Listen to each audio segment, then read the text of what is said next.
안녕. 2학년 친구들 반가워. 오늘도 즐거운 세계사 시간이 돌아왔다. 오늘은 8강 공부를 할 거야. 그래서 8강의 내용은 그리스의 쇠퇴와 그리고 그 문화에 대해서 공부를 해보자. 교과서는 255페이지와 256페이지야. 잘 따라오길 바라. 우리가 지난 시간에 설명을 할 때 서양의 역사를 크게 선생님이 시간 순서대로 나타냈을 때 먼 순서대로 고대, 그리고 중세, 그리고 근대라고 나타낸다고 했어. 그리고 이 고대, 중세, 근대 중에 우리가 처음에 배울 고대 부분에서는 그리스와 로마를 중심으로 배운다고 했었지. 그리고 우리는 그 중에 그리스에 대해서 한참 공부를 했었던 걸 기억할 거야. 그리스 같은 경우에는 총 3차시로 나눠서 구성을 한다 그랬는데 우리가 그 중에서 지난 시간에 6강과 7강을 공부를 했었지. 그래서 그리스 문명의 성립, 그리스 문명이 어떻게 성립되었는지 너희들 잘 기억할 거야. 먼저 크레타 문명, 그 다음에 미케네 문명, 이러한 청동기 문명들 너희들 기억날 거야. 미노타우로스 얘기도 해주고 그랬었는데 그치 기억나지? 그리고 이러한 청동기 문명을 멸망시켰던 게 도리아인, 이때는 철기를 사용했었지. 그래서 도리아인들이 침입하면서 초기 그리스 문명이 무너지고 그 다음에 기록이 남지 않은 암흑시대로 빠져든다고 얘기했어. 이 암흑시대 이후에 산지로 둘러싸여 있는 그리스에서 각각의 나라들이 각각의 위치에서 세워지게 되니 그것이 바로 도시국가였던 폴리스다 라고 하는 부분들 우리가 성립 부분에서 공부를 했었다. 그 다음 우리가 그리스 문명의 발전에서는 가장 유명한 폴리스인 아테네와 스파르타에 대해서 공부를 했어. 그중에 아테네가 민주정치였다면 스파르타는 군국주의 정치를 했었다라는 부분들을 공부를 했었지. 그런 식으로 그리스 문명은 각각의 무슨 색이 좋을까? 남자는 핑크지. 좋아. 그리스 문명 각각의 폴리스를 중심으로 나눠져서 발전을 했다라고 하는 부분들까지 우리가 공부를 해봤어. 그렇다면 오늘 시간에는 그리스 세계가 쇠퇴하고 그리스 문화의 특징에는 어떤 것들이 있는지 그런 부분들을 공부를 해보겠다. 너희들 국가는 왜 쇠퇴를 하고 망한다고 생각하니? 여러 가지 이유가 있을 수 있겠지만 그게 외부적인 요인과 내부적인 요인이 있을 것 같아. 그리스의 쇠퇴에는 외부적인 요인이 아주 크게 작용을 했단다. 여러 가지 전쟁들이 크게 두 가지의 전쟁이 그리스의 쇠퇴에 큰 영향을 주었어. 첫 번째 전쟁은 기원전 5세기경에 시작된다. 기원전 5세기는 우리가 알고 있는 다른 시대로 하면 우리나라로 따지면은 고조선 정도고 중국 역사로 따지면은 한참 춘추 전국 시대야. 그래서 여러 국가들이 서로 싸우고 있는 시대가 바로 이 시기였다. 그럼 이 시기에 그리스 세계 근처에서 어떤 일이 발생했냐면 바로 엄청난 대제국이 만들어져. 그 대제국의 이름이 바로 잘 안 보이네. 색깔을 바꿀게. 대제국의 이름이 바로 페르시아야. 페르시아의 지도자는 다리우스 왕이었다. 남자친구들이 아는 게임에 나오는 그 다리우스의 모티브가 된 다리우스 대왕이야. 다리우스 대왕은 페르시아의 영토를 이렇게 엄청나게 넓혔어. 진짜 넓지 얘들아? 봐봐. 이만큼이 다 페르시아 땅인 거야. 정말 영토가 무지하게 넓었던 부분을 확인을 할 수 있다. 반면에 그리스는 여기지? 이 조그만 지역에서 그리스는 그나마도 통일된 지역도 아니라 각각의 폴리스, 도시국가들로 나눠가지고 존재하고 있었어. 그런 조그만 도시국가들이 있었던 그리스의 페르시아의 그런 마수가 뻗쳐오기 시작한 거죠. 페르시아가 그 영향력을 그리스까지 확대하면서 그리스도 자신의 손아귀에 넣으려고 하는 상황이 발생한다. 그래서 페르시아는 그리스에다가 사신을 보내서 항복의 의미로 흙과 물을 보내라고 얘기를 하지. 이제 그리스 폴리스들은 결정을 해야 됐어. 거대한 제국인 페르시아와 맞서 싸울 것인가 아니면은 페르시아에게 나라를 바칠 것인가. 너희라면 어떻게 했을 것 같니? 굉장히 작은 나라, 겨우 이 정도 위치에 있는 그리스 세계가 이렇게 엄청나게 거대한 이만한 페르시아 제국과 싸워서 이길 수 있을 것 같니? 너희들은 어떻게 생각할지 모르겠지만 당시 그리스 폴리스들은 싸우기로 결정을 했어. 근데 전쟁을 하기까지의 과정이 웃겨. 페르시아는 아까 사신을 보내서 그리스 폴리스들에게 항복을 하라고 요구했다 그랬지. 이 사신을 대한 태도가 굉장히 재미가 있다. 먼저 아테네를 볼게. 아테네에서는 어떻게 했을까? 아테네는 어떤 정치였지? 맞아, 아테네는 민주 정치였지. 그래서 아테네에서는 어떤 식으로 했냐면 법정을 열어서 사신을 처형시켜 버린다. 전쟁을 이런 식으로 선포를 한 거지. 우리 너희들 말 항복 듣지 않겠다. 너희들 사신 처형시켜 버리겠다. 우리 너희랑 싸우겠다. 라는 거를 가장 아테네스럽게 보여준 게 아닐까 싶어. 그럼 반면에 이 나라는 어딜까? 이 나라는 스파르타야. 민주국가 아테네에서는 법정을 통해서 페르시아와 전쟁을 선포했다면 스파르타는 달랐어. 스파르타는 어떻게 했냐 얘들아? 군사주의 정책이었지. 그러니까 좀 더 화끈한 거야. 스파르타는 사신들을 그냥 우물에다가 빠뜨려 버렸어. 이렇게 뻥 차서 페르시아 사신을 뽕 해서 우물 안으로 쳐 넣어서 죽여버린 거지. 그냥 사신을 그냥 화끈하게 죽여버리고 우리는 너희들 얘기 따위 듣지 않겠다, 항복하지 않겠다라는 의지를 강하게 보인 거지. 당시 그리스 세계를 이끌고 있던 아테네와 스파르타가 각각의 자기한테 가장 어울리는 방식으로 페르시아에게 항복을 하지 않겠다는 의지를 강하게 천명을 하고, 이제 좋든 싫든 그리스 세계는 페르시아와 전쟁을 하게 돼. 우리는 그리스 세계가 페르시아와 전쟁했다고 해서 이 전쟁을 페르시아 전쟁이라고 부르고, 이 페르시아 전쟁은 그리스 세계가 쇠퇴하는 첫 번째 요인이 된다. 이제 어마어마하게 컸던 페르시아 제국, 이만큼이 다 페르시아 땅이야. 어마어마하게 컸던 페르시아 제국과 조그만 폴리스들의 연합인 그리스 세계의 싸움이 시작되게 된 거지. 페르시아 같은 경우에는 군대를 육로로도 보내고, 그 다음에 때로는 바다를 건너서도 보내기도 하는 등 그리스를 공격할 만만의 준비를 끝냈다. 그리고 이제 그리스와 페르시아의 결전이 벌어지니 바로 아테네 앞에 있는 마라톤 평원에서 전투가 벌어지게 된다. 우리는 그 전투를 무엇이라고 부르냐면 마라톤 평원에서 있었다 그래서 바로 마라톤 전투, 이렇게 부른다. 왼쪽에 있는 사람들이 바로 그리스야. 그리스 사람들이고, 오른쪽에 있는 사람들이 페르시아다. 페르시아. 그리스와 페르시아는 한판 붙는 거야. 그리스인들의 특징을 볼까 한번? 그리스는 일단 방패 보면 문양이 다 다르지? 그리스는 연합군을 이루었다고 볼 수 있어. 폴리스들이 하나로 아테네나 스파르타를 중심으로 똘똘 뭉쳐 있었던 거야. 그리스의 시민들은 전부 다 무장을 하고 나는데, 그 무장을 한 거 볼까? 커다란 방패를 들었고, 그 다음에 긴 창으로 무장을 했어. 잘 안 보이니? 색깔을 바꿔볼까? 커다란 여러 개의 방패를 무장을 했고, 그 다음에 긴 창들을 들었지? 그리고 머리에는 청동 투구를 쓰고 두꺼운 갑옷을 입은 걸 확인할 수 있어. 철로 된 갑옷 같은 거 입고 있지? 그래서 우리 그리스에서는 군대의 주요 병사들이, 이런 사람들을 우리는 중장 보병이라고 부른다. 무거운 그런 갑옷을 입은 보병이라는 뜻이야. 반면 페르시아 사람들을 볼까? 페르시아 사람들은 복장이 그리스 사람들보다는 조금 더 가벼운 것을 확인할 수 있어. 보면 이 사람들 봐봐. 이 사람 옷 봐봐. 상당히 가벼워 보이는 걸 볼 수 있지? 이 사람도 무슨 패딩 조끼 같은 걸 입고 있네. 페르시아 사람은. 그지? 그리고 창보다는 화살 같은 부분이 좀 더 많다는 걸 볼 수 있어. 그래서 궁수나 이런 것들을 이용했지. 그래서 결과는 누가 이겼을까? 엄청나게 큰 군대인 페르시아와 그리스 사이의 전투.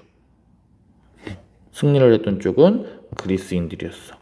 왜냐면은 이 중장보병이냐 아니냐가 승부를 갈랐다고 볼 수 있는데, 이 중장보병들이 그냥 싸운 게 아니라 전열을 이루어서 싸우는데 이런 식으로 싸운 거야. 두꺼운 갑옷과 긴 창으로 무장을 한 그리스 병사들이 이렇게 대열을 맞추어서 앞쪽으로 페르시아 군대로 진격을 해온 거지. 얇은 갑옷을 입고 그 다음에 주로 짧은 무기나 화살로 무장을 했던 페르시아 군대 입장에서는 이렇게 밀집을 해서 오는 그리스 군대를 막을 수가 없었어. 화살을 쏘게 되면은 두꺼운 투구랑 그 다음에 단단한 청동 갑옷 그리고 방패를 통해서 막을 거고, 근접해서 싸우고자 하면은 흔들림 없이 강력하게 이미 진영을 짜놓은 이 군대의 긴 창에 공격을 당할 수밖에 없었던 거지. 이 전술, 중장 보병이 밀집해서 공격하는 이 전술을 군사 역사 용어로는 팔랑크스라고 부른다.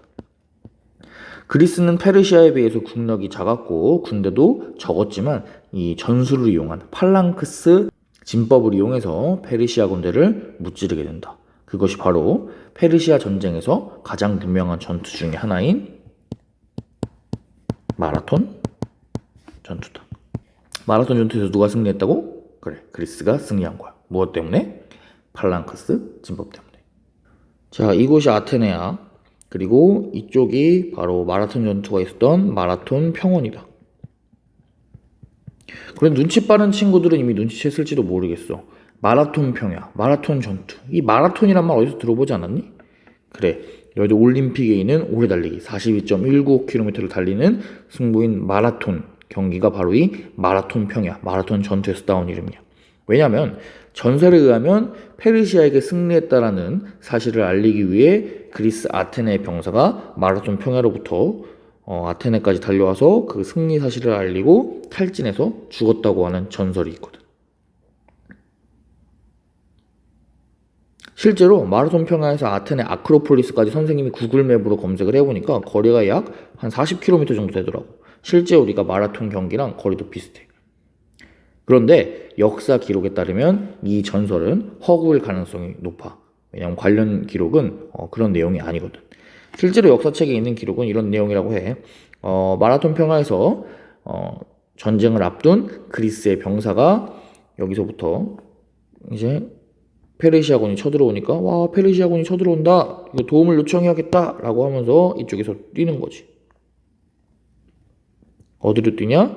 스파르타로 뛰는 거야. 스파르타한테 가서 도움을 요청하는 거다. 몇 킬로를? 200km를. 200km를 수일 만에 달려가서 도움을 요청했다. 그런 엄청난 달리기 실력을 가진 그리스의 병사가 있었다라는 기록은 전해져 오고 있어. 아마도 나중에 근대 올림픽을 만든 구베르탕이라는 사람이 있다, 얘들아. 몰라도 돼. 구베르탕이라는 사람이 올림픽을 좀 강조하기 위해서 당시에 있었던 이런 이런 전설을 조금 각색해서 얘기한 게 아닐까, 이런 생각이 든다.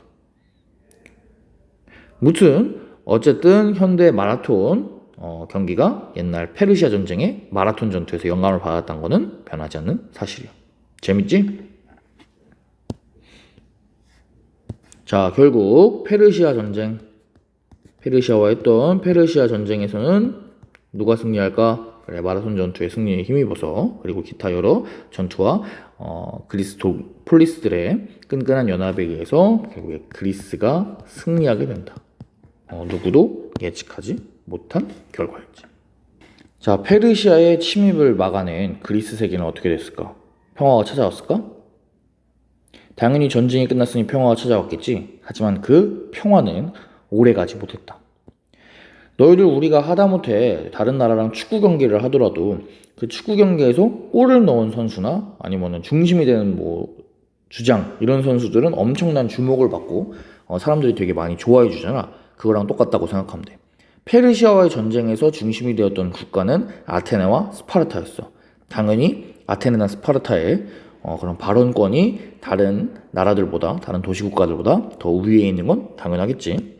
그래서 결국에 그리스 세계는 이후에 세력이 재편되게 되니 바로 그리스의 아테네 중심으로 세계가 흘러가게 된다.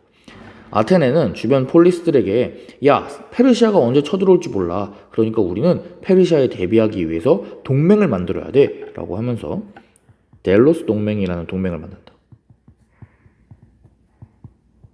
그리고 이 동맹에서 아테네가 최고의 위치를 차지하면서 마치 다른 폴리스들을 아테네가 다스리는 것처럼 점점 더 영향력을 강화하고 또 강화해 나가기 시작했어.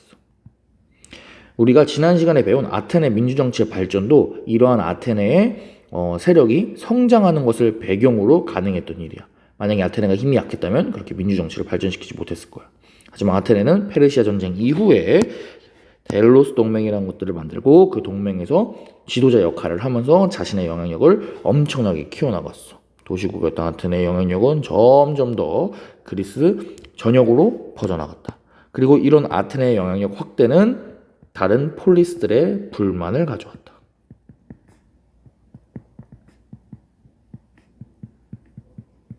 폴리스들의 불만은 쌓이기 시작했어. 아니 같은 도시국가고 같은 그리스 세계인데 어떻게 아테네가 자기들끼리만 저렇게 잘 나가고 자기들끼리만 세력을 확장할 수 있는 거야? 라고 하면서 폴리스들은 불만이 쌓여가고 이런 폴리스들의 불만은 결국에 그리스 세계에 분열을 가져왔다. 이제 그리스는 서로 분열돼서 상황이 일촉즉발되게 된 것이야. 이 분열된 그리스 세계에서 아테네 중심의 델로스 동맹에 덤빌 수 있는 나라가 어디 있었을까? 폴리스 중에. 그래, 아테네 이외에 그리스의 대표적인 맹주국가 바로 스파르타였어. 결국에 그리스 세계는 스파르타를 중심으로 하는 동맹과 이 동맹의 이름은 스파르타가 있던 지역의 이름을 따서 펠로포네소스 동맹이라고 해. 그리고 아테네를 중심으로 하는 동맹 세력으로 나뉘어서 결국에 전쟁까지 벌이게 된다. 우리는 이거를 아테네 사람들이 펠로포네소스 동맹 사람들과 싸웠다 그래서 무슨 전쟁이냐고 부르냐면 펠로폰네소스 전쟁이라고 부른다. 첫 번째 페르시아 전쟁이 그리스 세계가 연합해서 외부 세력이었던 페르시아와 싸웠던 전쟁이었다면 이 두 번째 펠로포네소스 전쟁 같은 경우에는 페르시아 전쟁 이후에 그리스 내부에서 그리스 폴리스들끼리 편을 나눠서 싸운 전쟁이다. 자, 아테네와 스파르타가 싸웠어. 누가 이겼을까 얘들아? 아테네?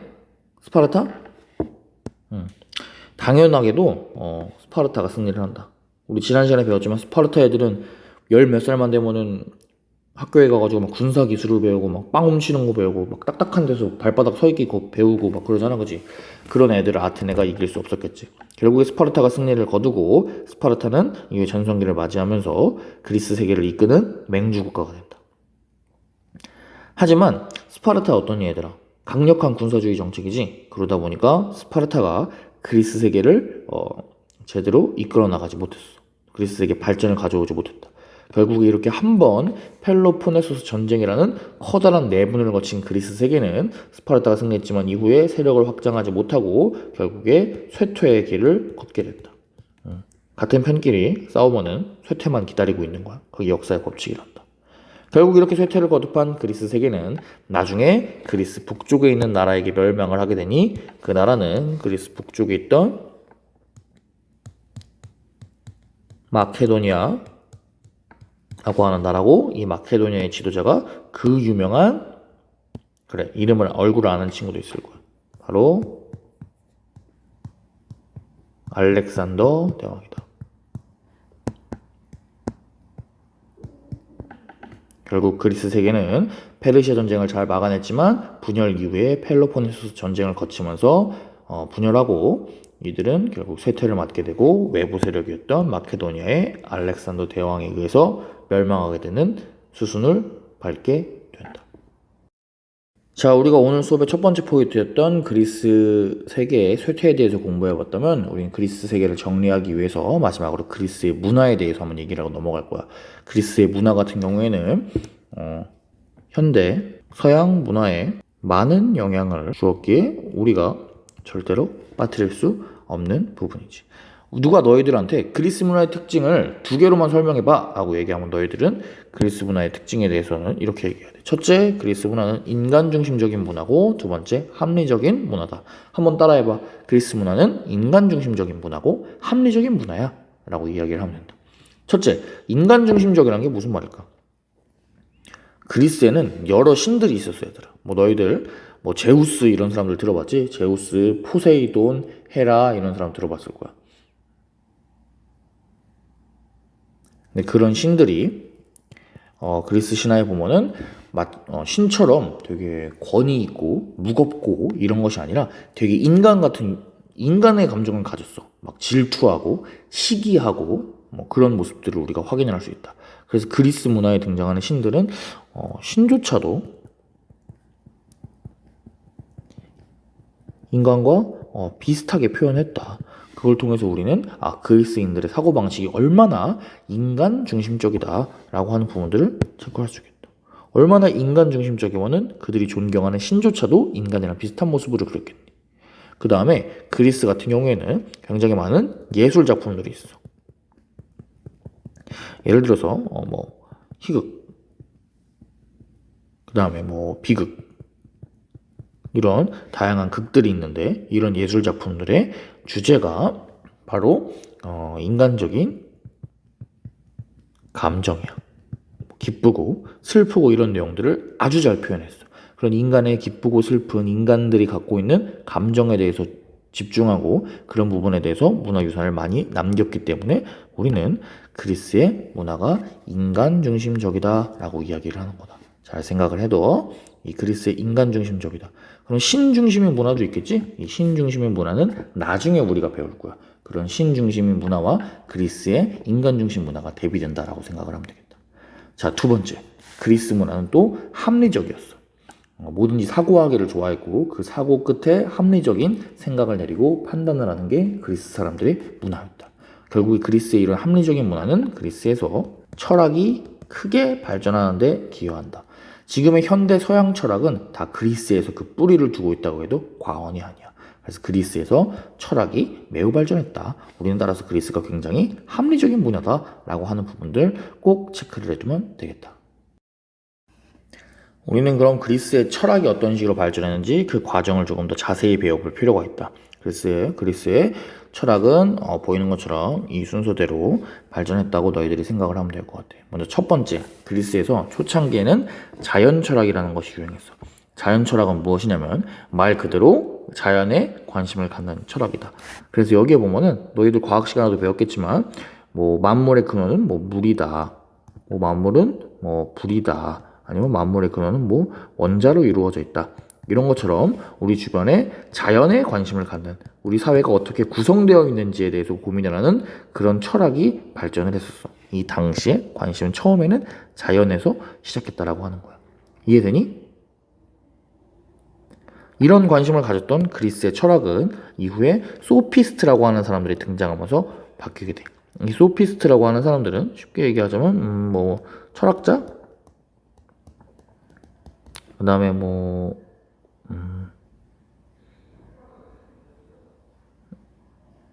유명 강사? 이런 사람들이야. 당시에 아테네 같은 경우에는 특히 민주주의가 발전을 하면서 많은 사람들이 자신의 목소리를 낼 수가 있었어. 이런 사람들이 목소리를 내기 위해서는 당연히 논술도 잘해야 되고 말하는 기술도 있어야겠지. 이런 글 쓰는 기술이나 말하는 기술을 가르쳤던 그런 개인 강사, 그런 과외 선생님이 소피스트야. 이런 사람들은 말도 잘해야 되고 글도 잘 써야 되니까 당연히 철학에 관심이 많았겠지. 그리고 그 철학에 관심이 많은데 이러한 사람들이 엄청나게 많다 보니까 굉장히 다양한 의견과 다양한 사상이 발전하게 돼. 결국에 소피스트의 숫자만큼 굉장히 많은 사상들이 등장하게 된다. 마치 중국의 제자백과와 비슷하다고 생각하면 될 것 같아. 결국 소피스트들이 관심이 있었던 거는 사람마다 생각이 달랐다는 거고 이들은 결국에 자연 이런 부분들보다는 자기가 실질적으로 만나고 대하는 사람들에게 관심을 갖게 된다. 결국 이들은 자연보다는 자연보다는 좀 더 인간에 그 관심을 돌리게 된다. 자연보다는 이제 인간에 관심을 돌리게 된 거야. 그리고 이들은 워낙 숫자가 많았기 때문에 진리는 상대적이라고 생각했어. 이렇게 사람들이 많은데 어떻게 보편적인 진리가 있어? 이 사람 다르고 저 사람 다르지. 우리가 자연을 보더라도 사람마다 느끼는 게 다 다르잖아. 우리가 자연을 보더라도 이 사람은 뭐 좋다고 느끼고 저 사람은 나쁘다고 느끼고 저 사람은 뭐 아무 생각 안 들고 이런 것들이 다 다르잖아. 그래서 우리는 상대적이라고 생각해. 상대적인 거야 모든 거는. 그러니까 너는 나한테 배우는 게 좋아. 내가 제일 잘 가르쳐 상대적으로. 뭐 이런 그런 사람들이 바로 소피스트였다고 보면 된다. 하지만 이런 소피스트들의 상대적인 관점, 그 다음에 그런 부분들은 소크라테스가 등장하면서 달라지게 된다. 소크라테스는 굉장히 유명한 철학자로서 어떤 이야기를 했냐면 이 사람은 보편적이고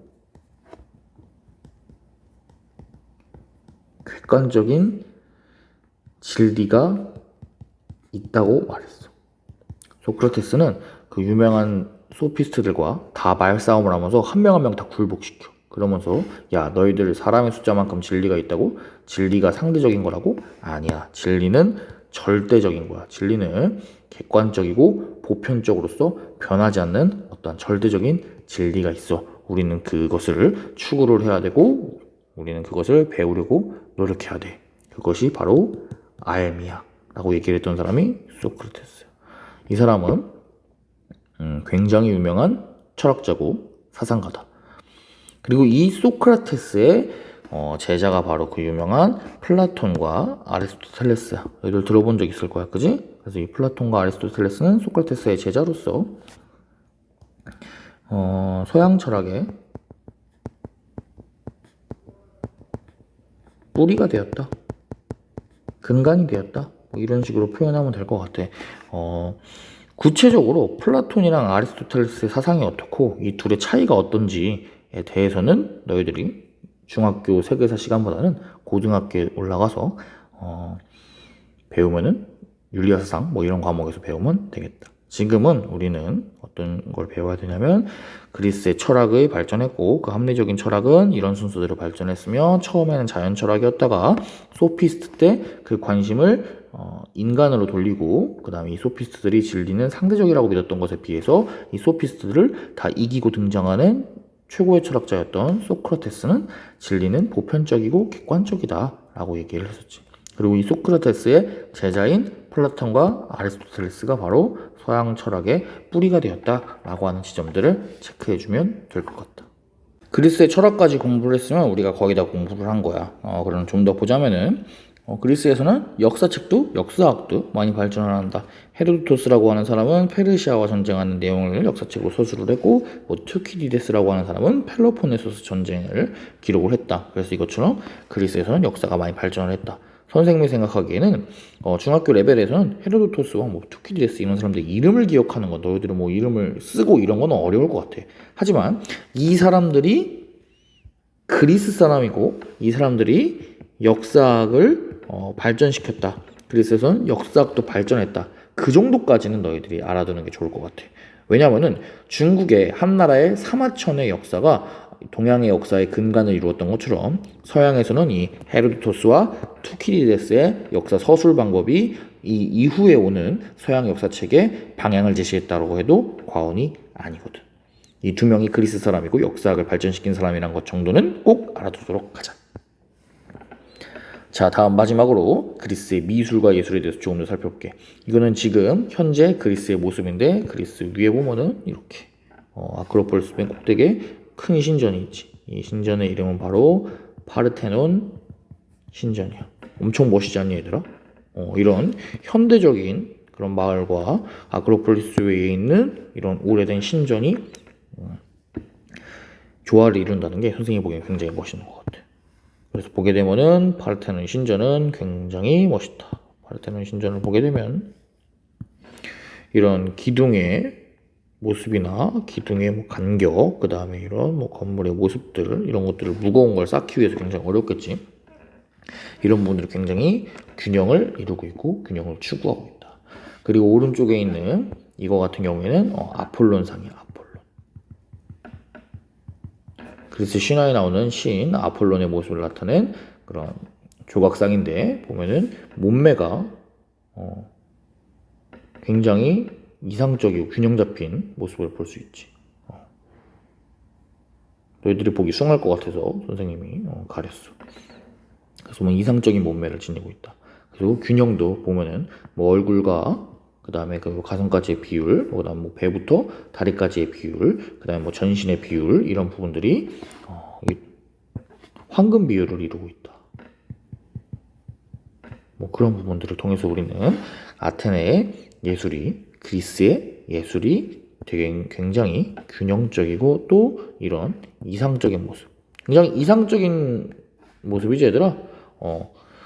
선생님도 이런 몸을 갖고 싶지만 이런 몸은 이상적인 몸이기 때문에 쉽게 가질 수가 없어. 그래서 보통 대부분의 사람들은 여기 이렇게 좀 지방도 좀 있고 선생님은 허벅지도 더 두껍고 좀 그런 모습을 볼 수 있지. 그래서 그리스는 현실과는 조금 현실을 뛰어넘는 약간 굉장히 균형적이면서도 이상적인 그런 모습을 우리가 확인할 수 있다까지 체크해주면 될 것 같다. 너희들이 오늘 배운 내용을 빠르게 정리를 하고 수업을 마치도록 할게. 너희들이 오늘 첫 번째 그리스의 쇠퇴에 대해서 배웠어. 그리스의 쇠퇴는 처음에 외부적인 요인에서 시작을 하는데 첫 번째 페르시아 전쟁.